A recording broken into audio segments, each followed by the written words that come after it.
હાલણા બહુ ગવાય છે અને હાલરડું કેમ નામ પડ્યું?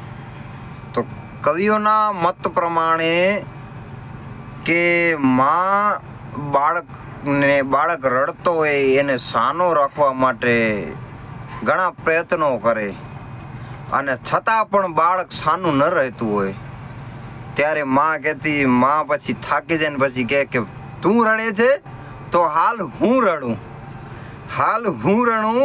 એટલે હાલરડું નામ પડ્યું છે.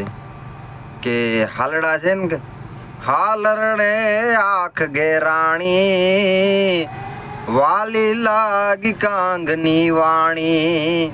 આ એક હાલડું છે. બીજું આભમાં ઉગેલ ચાંદલો ને જીજાબાઈ ને આવ્યા બાળ રે જીજાબાઈ ને આવ્યા બાળ બાલુડા ને માત હિંચોડે દણાણ ડુંગરા બોલે. આ બે હાલડું એવી રીતે હાલડા બહુ આપણા ગુજરાતમાં પ્રચલિત છે. પણ આ વસ્તુ જો યોગ્ય લાગી હોય, તમને પસંદ આવી હોય, જો મારી વાત સાચી લાગી હોય તો ભાઈ કમેન્ટમાં જણાવજો, લાઈક શેર કરજો અને શેર કરજો મિત્રો.